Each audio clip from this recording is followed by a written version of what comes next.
കേരള സർവകലാശാല പരിസരത്ത് MT വാസുദേവൻ നായർക്ക് അപമാനം. MTക്കും MTയുടെ കഥാപാത്രങ്ങൾക്കും സർവകലാശാല വളപ്പിൽ വിലക്ക്. MTയുടെ കഥാപാത്രങ്ങൾ ഒരുമിക്കുന്ന നാടകം അവതരിപ്പിക്കാൻ നൽകിയ അനുമതി അവസാന നിമിഷം പിൻവലിച്ചു. പിന്നിൽ ഉദ്യോഗസ്ഥ തലത്തിലെ തർക്കമെന്ന ആക്ഷേപം. വിദ്യാർത്ഥികളെ വിട്ട് പ്രതിഷേധിക്കുമെന്ന് സംഘാടകരെ ഭീഷണിപ്പെടുത്തുകയും ചെയ്തു.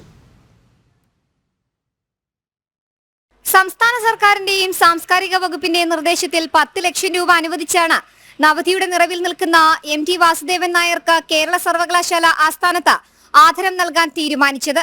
ഇതിന്റെ ഭാഗമായാണ് ഈ മാസം 17 മുതൽ MT വാസുദേവൻ നായരുടെ വിവിധ കഥാപാത്രങ്ങളുടെ നാടകാവിഷ്കാരം അവതരിപ്പിക്കാൻ തീരുമാനമായതും. കേരള സർവകലാശാല ആസ്ഥാനത്ത് നടത്താൻ തീരുമാനിച്ച പരിപാടിക്ക് അനുമതി അവസാന നിമിഷം പിൻവലിച്ചു. പിന്നിൽ ഉദ്യോഗസ്ഥ തലത്തിലെ തർക്കമെന്നാണ് ആക്ഷേപം. വിദ്യാർത്ഥികളെ വിട്ട് പ്രതിഷേധിക്കുമെന്ന് സംഘാടകരെ ഭീഷണിപ്പെടുത്തി.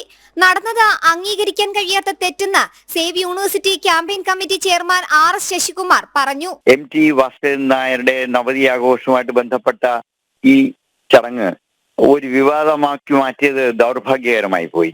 ഇങ്ങനെയുള്ള കാര്യങ്ങൾ തീരുമാനിക്കുമ്പോൾ ഇതിനെക്കുറിച്ച് വളരെ കാര്യമായ പഠനം നടത്തിയതിനു ശേഷം മാത്രമേ ഒരു തീരുമാനം എടുക്കാവുള്ളൂ. ആ തീരുമാനം രജിസ്ട്രാറുടെ ഭാഗത്തുണ്ടായ ഗുരുതരമായ ലാപ്സാണ്. 10 ലക്ഷം രൂപ വാങ്ങിയ ആർട്ട് ഡയറക്ടർ നാടകാവതരണത്തിനുള്ള വേദി നിർമ്മാണം പൂർത്തിയാക്കി. ചിലരുടെ അസ്വാരസ്യങ്ങൾക്ക് MT വാസുദേവൻ നായരെ വിട്ടുകൊടുക്കുന്നില്ലെന്നും നിശ്ചയിച്ച പരിപാടി പിന്നീട് മറ്റൊരു വേദിയിൽ നടത്തുമെന്നും സംഘാടകൻ കൂടിയായ സൂര്യകൃഷ്ണമൂർത്തി പറഞ്ഞു. പരിപാടിയുടെ നടത്തിപ്പും പിൻവലിക്കലും VC എന്ന നിലയിൽ തന്റെ അറിവോടെയല്ലെന്ന് കേരള സർവകലാശാല VC ഡോക്ടർ മോഹൻ കുന്നുമേലും പ്രതികരിച്ചു. ജനം, തിരുവനന്തപുരം.